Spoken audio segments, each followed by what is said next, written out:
ప్రార్థన చేసుకుంటాం. ప్రేమగల పరలోకపు తండ్రి, పరిశుద్ధుడైన దేవ, యేసుక్రీస్తు మా రక్షకుని పేరట హృదయపూర్వకమైన వందనాలు చెల్లిస్తూ ఉదయకాల సమయమందు మీ పిల్లముగా చేరి మీ సన్నిధిలో ఈ రీతిగా సాగిల పట్టకు మాకు ఇచ్చిన శ్రేష్టమైన ధన్యకరమైన అవకాశం కొరకు మిమ్మల్ని స్తుతించి ఆరాధించి కొనియాడుతున్నాం. దయగల మా తండ్రివి, కరుణా సంపన్నుడు, కృప చూపుటంది ఐశ్వర్యవంతుడు, కృపా సమృద్ధి గల దేవుడు, అందుకొరకు మీకు వందనాలు చెల్లిస్తుంటున్నాం. మరి కలిగి ఉన్న విస్తార తలంపులు, నిత్యోన్నత ఉద్దేశములు, అధికారం మీ సంకల్పం కొరకు స్తోత్రం. నడిపిస్తున్న విధానం కొరకు, అపక్షముగా మీరు చేస్తున్న సహాయం కొరకు, మీరు చూపిస్తున్న అత్యధికమైన మహాకృపాంతరి కొరకై హృదయమారా స్తుతించి ఆరాధించి మిమ్మల్ని కొనియాడుతుంటున్నాం. ఆలోచనకారితో నడిపించే దేవుడు, సమస్తం బాగా చేసేటువంటి మా తండ్రివని నమ్మి స్తుతించి కొనియాడుతుంటున్నాం. ఆత్మ ప్రాణ దేహాలు మీ ప్రశస్తమైన రక్త ప్రోక్షణ తెస్తున్న కడుగు శుద్ధి చేయండి. ఉదయకాల సమయమందు గడిపేటువంటి సమయం మా కొరకు దీవెనకరంగా చేయమని ప్రార్థిస్తుంటున్నాం.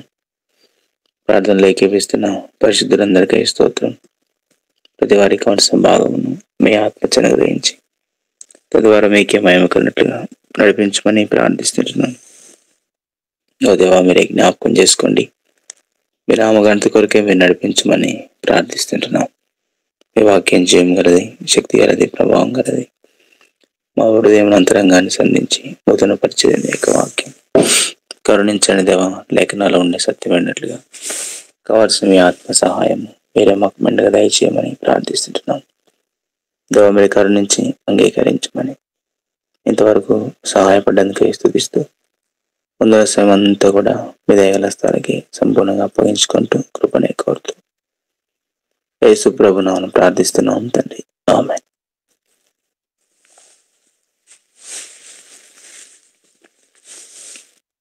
సామెతలు 24 పరిశుద్ధ గ్రంథంలో నుండి సామెతలు 24.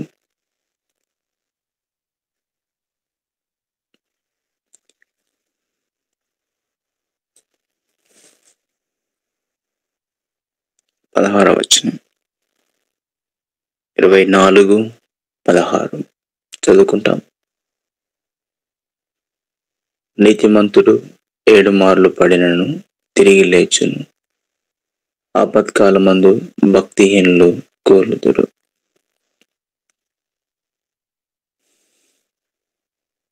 For a just man falleth 7 times and riseth up again, but the wicked shall fall into mischief.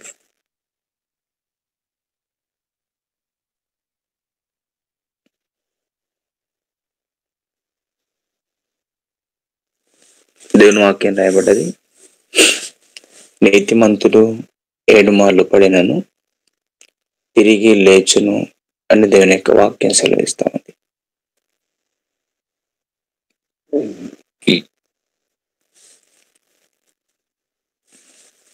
రెండవ సందర్భం రాయబడింది. అదే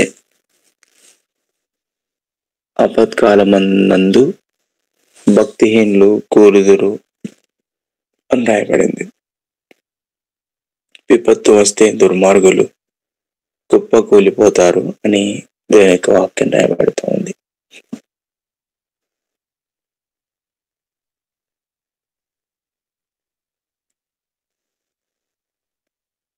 కాబట్టి ప్లేరా, నీతివంతుడు పడినప్పటికీ కూడా అతనికి ఒక నిరీక్షణ లేకుంటే ఒక గురి అనేది ఉంది. ఏంటా గురి అంటే, ఒకసారి రక్షించబడిన తర్వాత, నిజముగా రక్షణ అనుభవంలోనికి వచ్చిన తర్వాత దేవుడు ఒక వ్యక్తిని అంత సులువుగా విడిచిపెట్టాడు. రక్షించబడ్డ ఏ వ్యక్తి అయినా సరే, ఎలాంటి స్థితిలో ఉన్నప్పటికీ సరే కానీ ఆ వ్యక్తిని అంత సులువుగా దేవుడు వదిలిపెట్టాడు. అందుకని ఒక నీతిమంతునికి ఏముంటుందంటే ఒక నిరీక్షణ కలిగి ఉంటాడు. అందుకని దేవుని యొక్క వాక్యం సెలవిస్తుంది 34 కీర్తనలో, కీర్తన 34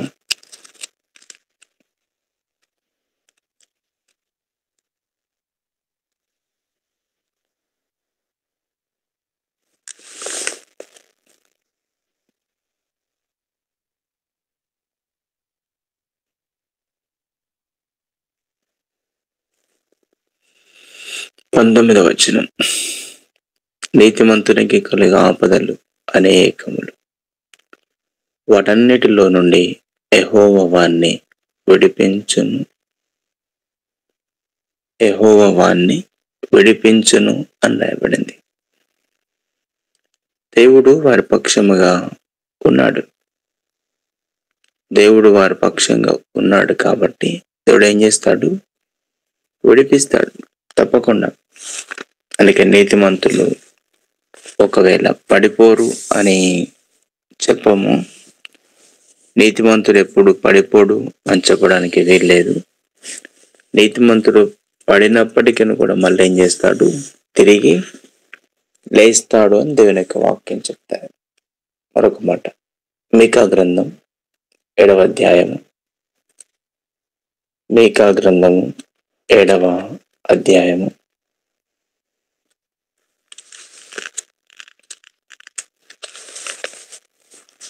మీకా గ్రంథం 7వ అధ్యాయము 8వ వచనం. నా శత్రువా నా మీద అతిశయింపవద్దు, నేను క్రింద పడినను తిరిగి లేతును, నేను అంధకారమందు కూర్చున్నను, యెహోవా నాకు వెలుగుగా నుండును. దేవుని యొక్క వాక్యం రాయబడింది, నా శత్రువా నా మీద అతిశయింపవద్దు, నేను క్రింద పడినను తిరిగి లేతును అంటాడు. ఎలా లేస్తాడు? కాబట్టి రోమపత్రిక చదువుకుంటాం ఒక చోటేమని, అతడు పడినను తిరిగి లేచును, లేకుంటే దేవుడు అతన్ని ఏం చేస్తాడు? తిరిగి లేపుతాడు అని దేవుని యొక్క వాక్యం రాయబడింది. అందుకని ఒక నీతిమంతునికి ఒక నిరీక్షణ అనేది ఉంది. నీతిమంతునికి ఒక నిరీక్షణ అనేది ఉంది. కింద పడ్డ తిరిగి లేస్తాడు, పోగొట్టుకున్న తిరిగి సంపాదించుకుంటాడు, నష్టపోయిన తిరిగి సమకూర్చుకోవడానికి అవకాశం ఉంది. దేన్ని బట్టి అంటే దేవుణ్ణి బట్టి కదా. అందుకే మీకా గ్రంథకర్త రాసే మాట ఏమని, నేను క్రింద పడిన తిరిగి లేతును అంటాడు. శత్రువా నాపై నా మీద అతిశయింపవద్దు, నేను క్రింద పడినను తిరిగి లేతును, అంధకారమందు కూర్చున్నను, యెహోవా నాకు వెలుగుగా నుండును. కాబట్టి నీతిమంతుని కలుగు ఆపదలు అనేకములు, ఆయనను వాటన్నిటిలో నుండి యెహోవా వారిని విడిపించును అంటాయబట. దేవుడు వారిని విడిపించును. లెగడం ఆయనకంతా సాధ్యమయ్యే పని కాదు, కానీ ఆయన దేవుడు, ఆయన ఏం చేస్తాడు? లేపుతాడు అని దేవుని యొక్క వాక్యం రాయబడ్డాడు. కాబట్టి కొన్నిసార్లు మనం పడిపోయిన తర్వాత నిరాశ పడతాం. ఇంకింతటితో నా జీవితం అయిపోయింది, ఇంకా నాకేం లేదు, నేను నా స్థితి అయిపోయింది, ఇంకా నేనంతా కోల్పోయినాను అని డిస్కరేజ్ అవుతాం, నిరుత్సాహపడతాం, నిరాశ పడతాం చాలా పర్యాయాలు. కాబట్టి పిల్లరా, దేవుని యొక్క వాక్యం చెప్తుంది, నీతిమంతుడు 7 మార్లు పడినను తిరిగి లేచును. ఎందుకంటే దేవుడు వాడిని లేపుతాడు. రక్షించబడ్డ తర్వాత ఒక వ్యక్తిని దేవుడు ఎప్పుడంత సులువుగా విడిచిపెట్టడానికి వీలు లేదు. ఒక బలహీనుని ద్వారా దేవుడు తన మహిమను తెచ్చుకోవడానికి ఇష్టపడ్డాడు. పరిశుద్ధ గ్రంథంలో చాలా మంది భక్తులు చూస్తే పడ్డ వాళ్ళే లేచారు, తిరిగి లేచిన వాళ్ళే బలమైన సాధనాలుగా వాడబడ్డారు. ఎవరైనా ఒకసారి చూడండి, దేవుని యొక్క వాక్యం చూస్తే ముందు వాళ్ళు పడ్డారు, వాళ్ళు పడిపోలేదు అని చెప్పడానికి వీలు లేదు. యోహాను పత్రికలో ఒక మాట రాయబడ్డదేమని, దేవుని మూలంగా పుట్టిన వారు ఏం చేస్తారు? పాపము చేయరు అని రాయబడింది కదా. ఇంకో బైబిల్లో అనగా ఇంకో భక్తుడు దాన్ని ఈ విధంగా వివరిస్తూ వచ్చారేమని, దేవుని మూలంగా పుట్టిన వారు పాపం చేయరు అని కాదు, చేస్తారు, బట్ ఏం గారు కంటిన్యూ చేయరు. దాంట్లో వాళ్ళు ముందుకు అట్లనే ముందుకు కొనసాగరు వాళ్ళు. కాబట్టి ఇదే లోకస్తునికి దేవుని బిడ్డకు ఉన్నటువంటి డిఫరెంట్. అందుకని పాపము చేయడు అనేది కాదు, పాపములో ఏం కాడు, ఇట్ డస్ నాట్ కంటిన్యూ అంటారు కదా. కాబట్టి కంటిన్యూ కాడు దాంట్లో తన జీవితంలో పట. అందుకనే పిల్లరా, విశ్వాస జీవితంలో పట కింద పడతాడు, మళ్ళీ ఏం చేస్తాడు, తిరిగి లేస్తాడు. దేవుడు వాడిని ఏం చేస్తాడు, లేపుతాడు అని దేవుని యొక్క వాక్యంలో రాయబడ్డది. బైబిల్లో మనం చదువుకుంటూ వస్తే పడ్డవారి జాబితా ఉంది, వాళ్ళు తిరిగి ఏం చేసినారు, లేపడ్డారు. అబ్రాహాము ఒకసారి తన దేశమును, తన బంధువులను, తన తండ్రి ఇంటిని విడిచిపెట్టి ఎక్కడికి వెళ్ళాడు, కనానికి వెళ్ళాడు. అక్కడికి వెళ్ళాక దేవుడు తనతో మాట్లాడుతూ వచ్చాడు. ఏమని, ఈ స్థలంలో ఉండు, నీకు నీ సంతానానికి ఈ దేశం ఇస్తాను అన్నాడు దేవుడు. అప్పుడు ఏం చేసినాడు అబ్రాహాం, అక్కడ గుడారం వేశాడు. గుడారం వేసిన తర్వాత వాస్తవానికి అక్కడ ఉండాలా అబ్రాహాం, కానీ అక్కడ ఉండాలి. ఏమైంది, అక్కడ నుంచి మళ్ళీ నెగబుకి వెళ్ళాడు, అక్కడ నుంచి దక్షిణ దిక్కు వెళ్ళాడు, అక్కడ నుంచి ఐగుప్తుకి వెళ్ళాడు. ఐగుప్తుకి వెళ్ళిన తర్వాత దానిలో ఎంటర్ అవుతూ ఉంటే తనేమన్నాడు, ఇదిగో నువ్వు చక్కని దానవని నాకు తెలుసు, ఎరుగుదును, కాబట్టి ఐగుప్తీయులు మంచోళ్ళు కాదు, కాబట్టి వాళ్ళు నిన్ను బ్రతకనిచ్చి నన్ను చంపేస్తారు. కాబట్టి ఇక్కడ ఏమి చేయాలా, నువ్వు నా భార్యవని చెప్పొద్దు, ఏమన్నా నా చెల్లివని చెప్పు అన్నాడు. సరే అలాగుంది.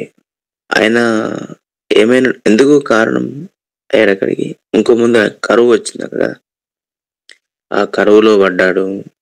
ఇలా వంటి మాటలు మాట్లాడుతూ వచ్చాను, నా భార్యవని చెప్పొద్దు, నా సహోదరి అని చెప్తూ వచ్చాడు. అందుకని అక్కడ ఉండిన తర్వాత ఆయన ఐగుప్తు రాజు షారాయిని తీసుకెళ్ళిపోయాడు.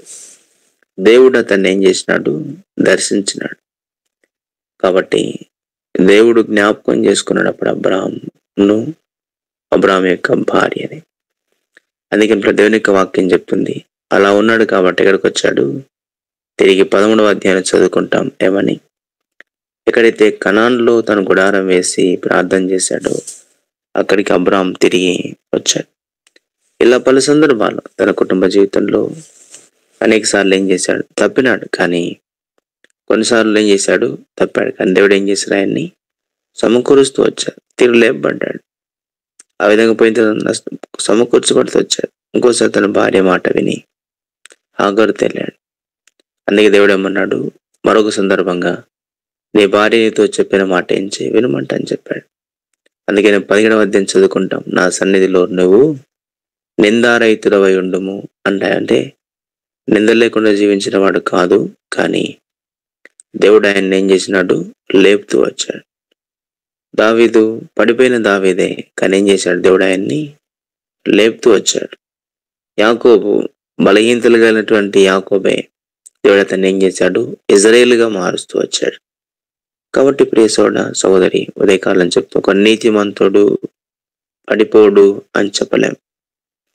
నీతిమంతుడు పడ్డా కూడా మళ్ళీ ఆయనకేమో తిరిగి లేస్తాడు అనొక నిరీక్షణ అనేది ఉంది.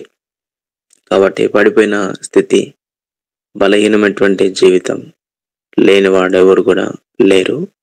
కానీ దేవుడు వాళ్ళని ఏం చేస్తున్నాడు, లేపుతున్నాడు. పేతురు యేసుప్రభుతో ఉన్నాడు, యేసుప్రభుతో తిన్నాడు, యేసుప్రభుతో తిరిగినాడు, యేసుప్రభు వారి యొక్క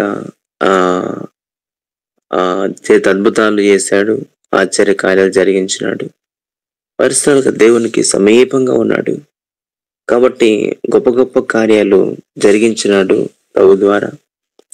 అలాంటి వ్యక్తి చెప్పిన మాటింది, ఆ యొక్క వెలుపట కూర్చున్నప్పుడు, మంట కాల్చుకుంటున్నప్పుడు, చలి కాల్చుకుంటున్నప్పుడు అక్కడ చిన్న అమ్మాయి చెప్పింది ఏమని, వీడు కూడా వాళ్ళతో పాటు ఉన్న వాళ్ళు ఒకడు అన్నాడు.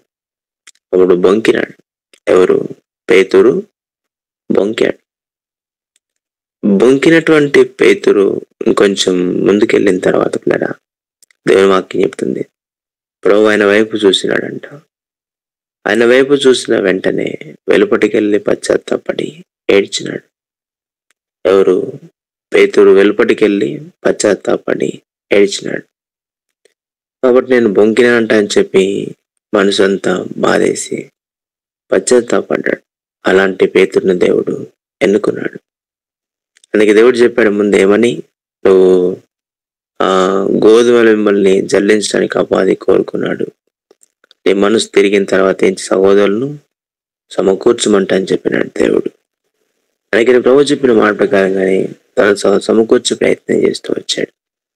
అలాంటి బొంకినటువంటి పేతురును దేవుడు ఏం చేశాడు? వదిలిపెట్టలే. ఆయన దేవుడు బలమైన సాధనంగా వాడుకున్నాడు. అపోస్తుల కార్యం 3వ అధ్యాయాన్ని చదువుకుంటాం కాబట్టి 2వ అధ్యాయం కదా చదువుకుంటాం. అక్కడ ఏమని, కాబట్టి ఒకసారి ప్రసంగం చేసినప్పుడు ఒక 3,000 మంది అట్ ఏ టైం రక్షణలోనికి వచ్చారు. అనేక మంది బాప్టిజంలో సాక్ష్యం ఇచ్చారు.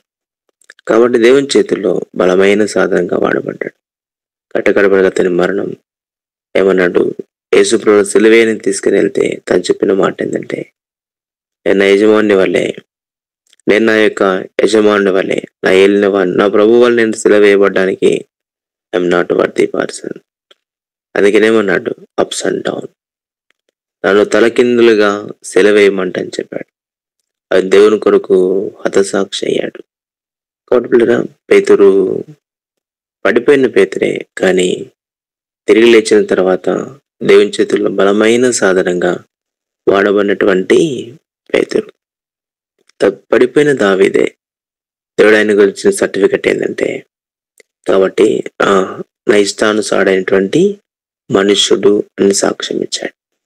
కాబట్టి దేవుని వాక్యం చెప్తుంది, ఒక నీతిమంతునికి ఏముంది? ఒక నిరీక్షణ, ఒక గురి, ఒక నిరీక్షణ కలిగి ఉన్నాడు కదా. ఏ నిరీక్షణ? పడిపోయిన మళ్ళా తిరిగి లేస్తాడు. ఏ వ్యక్తి పశ్చాత్తాపడ్డాడో తన జీవితం లోపట పశ్చాత్తాపడ్డటువంటి వారు తిరిగి లేచారు. ఏ వ్యక్తి పశ్చాత్తాపడలేదో వాళ్ళు తిరిగి లేవలేదు. బైబిల్లో చాలా మంది కనిపిస్తారు మనకి. పశ్చాత్తాపడకపోతే, తన తప్పును గుర్తించకపోతే, తన బలహీనతను గుర్తించకపోతే ఆ వ్యక్తి లెగలేడు. కానీ ఒక నీతిమంతుల్లో ఆటోమేటిక్గా స్టార్ట్ అవుతుంది. ఏమంది? ఒక భయం, ఒక టెన్షన్ స్టార్ట్ అవుతుంది. నేను తప్పు చేశాను కదా అని. ఎక్కడికి వెళ్తాడు? ఒకవేళ వాత వేయబడితే మనస్సాక్షి తప్ప తన మనస్సాక్షి అతన్ని వేధిస్తాడు, అతన్ని పట్టి పీడిస్తాడు. కాబట్టి ప్రభు దగ్గరికి నడిపించేంత వరకు, ప్రభు పాదాల దగ్గరికి పరిగెత్తుకొని వచ్చేంత వరకు కూడా ఆ వ్యక్తిని వదిలిపెట్టదు. ఒకవేళ పరిశుద్ధాత్మ దేవుడు మనస్సాక్షితో మాట్లాడుతున్నప్పుడు, ఆ వ్యక్తిని పదే పదే గుచ్చుతూ ఉన్నప్పుడు, ఆ వ్యక్తి పశ్చాత్తాపడకపోతే తప్ప, ఆ వ్యక్తి పశ్చాత్తాపడితే మళ్ళా తిరిగి లెగడానికి అవకాశం ఉంది. సంసోన్ పడిపోయాడు, తిరిగి లేచాడు. అబ్రాహాం పలుమార్లు చెప్పాడు, తిరిగి లేచాడు. దావీదు పడిపోయాడు, మళ్ళా తిరిగి లేచాడు. పేతురు పడిపోయాడు, మళ్ళా తిరిగి లేచాడు. కలుపులరా బలమైన సాధనాలుగా దేవుని చేతిలో వాడబడ్డటువంటి సాధనాలు వాళ్ళే. కాబట్టి ప్రియ సహోదరుడా, సహోదరి, ఉదయకాలం పూట దేవుని వాక్యం మనతో స్పష్టంగా మాట్లాడే శ్రేష్టమైన మాట ఏంటంటే, నీతి మంత్రుడు మళ్ళా తిరిగి ఏం చేస్తాడు? లేస్తాడు. పడిన చోటని ఆ వ్యక్తి ఉండడు, మళ్ళా తిరిగి లేచి. ఉదయకాలం గుర్తించు. హృదయం కురువిందంగా కఠినం చేసుకుంటే, హృదయం ఒకవేళ కనుక కఠినం చేసుకుంటే ఎవరేం చేయరు. కానీ హృదయంలో మనస్సాక్షి దోషారోపణ చేస్తున్నప్పుడు, మనస్సాక్షి ఒక వ్యక్తిలా వేధిస్తూ ఉన్నావు, తప్పు చేసినావు, కానీ పశ్చాత్తాపడడానికి ఒప్పుకోనికి ఇష్టపడవే. అహం అడ్డు వస్తుంది, కొంతమందికి గర్వం అడ్డు వస్తుంది, కొంతమందికి పెద్దరికం అడ్డు వస్తుంది, కొంతమందికి వయసు అడ్డు వస్తుంది, కొంతమందికి వారి జీవితం లోపల ధనం అడ్డు వస్తుంది, కొంతమందికి వారి జీవితంలో పట్ట అహంకారపూరితమైన జీవితాన్ని జీవిస్తావు కాబట్టి పడ్డావా. అందుకే అంటారు భక్తిహీనునికి భక్తిహీనులు ఏమవుతారు, కుప్పగూలిపోతారంట. శ్రమకాలంలో కష్టంలో వాళ్ళు ఏమవుతారు, కుప్పగూలిపోతారు. అది భక్తిహీన యొక్క స్థితి. కంటే వాక్యం అంటుంది నీతిమంతుడు 7 మాడుపల్ల తిరిగి లేస్తాడు. ప్రభునితో మాట్లాడుతున్నప్పుడు పడిపోయిన స్థితిలో ఉంటే నిరీక్షణ ఉంది, లేపే దేవుడున్నాడు, ప్రభుని లేపుతాడు తప్పకుండా. లేబడిన ఆశ నీకుంటే పశ్చాత్తాపడేటువంటి మనసును కలిగి ఉంటు. దేవా నిజమే తప్పు చేశాను, నిజముగా తప్పిపోయాను, నన్ను క్షమించమని క్షమాపణ కోరితే అవి తిరిగి సమకూర్చబడ్డానికి అవకాశం ఉంది. తిరిగి ఆ వ్యక్తి తన జీవితం లోపల సమకూర్చబడ్డానికి అవకాశం ఉంది. కాబట్టి ఎలాంటి మనసు కలిగి ఉన్నాం ఒకసారి గుర్తించు. పడిపోయిన స్థితిలో ఉంటే, జారిపోయిన స్థితిలో ఉంటే, వెనుకంజ వేసిన స్థితిలో ఉంటే, దేవునికి దూరమైనటువంటి స్థితిలో నీ జీవితం ఉంటే, దేవుని సన్నిధికి దూరంగా ఉంటే, కొంతమంది తప్పులు చేస్తూ ఉంటారు, పిల్లలకు అన్యాయం చేస్తూ ఉంటారు, కొన్ని చోట్ల ఈ కుటుంబాల్లో పార్టిసిపాలిటీ చూపిస్తూ ఉంటారు, సంఘాల్లో పార్టిసిపాలిటీ చూపిస్తూ ఉంటారు, వాళ్ళు ఇది వీళ్ళది అన్నట్టు. వాళ్ళ మనస్సాక్ష్యం పనిచేయదేమో బహుశా కదా. కాబట్టి పార్టిసిపాలిటీ పక్షపాతం చూపిస్తూ ఉంటారు చాలా సందర్భాల్లో. కాబట్టి దేవుడు ఊరుకుంటాడా? ఊరుకోడే. కాబట్టి దేవుని వాక్యం చెప్తున్నప్పుడు పశ్చాత్తాపడితే పెద్ద దైవజనులు కూడా ఏం చేశారు, అవసాన కాలంలో వాళ్ళు దేవునికి వెళ్ళే ముందు అయినా సరే వాళ్ళని పిలుచుకొని క్షమాపణ చెప్తూ వచ్చారు. మై సన్, నా కుమారుడా, నా కుమార్తె, లేకుంటే తనతో ఉన్నటువంటి చిన్న సేవకుల దగ్గరికి వెళ్ళి సమాధాన పడుతూ వచ్చారు. సోదరుడా, నీ విషయంలో నేను కొన్ని పొరపాట్లు చేశాను, వారికి క్షమించమంట అని చెప్పారు. అలా సమాధానపూర్వకంగా యాత్ర ముగించిన దైవజనులు చాలా మంది ఉన్నారు. మన జీవితంలో అనేక సార్లు పొరపాట్లు చేస్తాం, కానీ పశ్చాత్తాపడే మనసు రాదే. అహం అడ్డొస్తుంది, సీనియారిటీ అడ్డొస్తుంది. కొన్నిసార్లు మన జీవితంలో మన ధనము, మన కులము, మన బలము, బలగము అడ్డొస్తాయి. ఈ అహంకారపూరితమైనటువంటి జీవితమే మంచిది కాదు అని దేవుని యొక్క వాక్యం చెప్తారు. అందుకే తప్పు చేశాం, పడిపోయాం, సారీ చెప్పు, సమకూర్చుకో. జీవితంలో పశ్చాత్తాపడి ప్రభు దగ్గరికి వచ్చి తప్పేముంది, దేవుడు సమకూర్చడం. అందుకనే నీతిమంతుడు 7 మార్లు పడిన తిరిగి లేస్తాడు. అందుకే నా శత్రువా నా పైన అతిశయింపవద్దు, నేను క్రింద పడ్డా మళ్ళా తిరిగి లేశారు. భక్తులు చాలా మంది లేచి బలమైన సాధనాలుగా దేవుని చేతుల్లో వాళ్ళు ఉపయోగించబడ్డారు. మన జీవితం కూడా తప్పు చేయమని కాదు, పడిపోమని కాదు, లేకుంటే ఏదో పడిపోకుండా నిటారుగుంటామని కాదు. పడతాం, కానీ మళ్ళీ తిరిగి ఏం చేస్తాం, లేస్తాం. దీనులు కావడానికి, మనం దేవునికి సమీపస్థలం కావడానికి, మనం దేవుణ్ణి చేతిలో ఉండేవారముగా ఉండడానికి దేవుడు కొన్నిసార్లు అనుమతిస్తారు ఉద్దేశపూర్వకంగా. దాన్ని గుర్తించి సమకూర్చుకోవడానికి ఇష్టపడితే మన జీవితంలో దేవుడు గొప్ప కార్యాలు చేస్తాడు. అలాగూ సమకూర్చుకోవడానికి దేవుడు సహాయం చేయను గాక.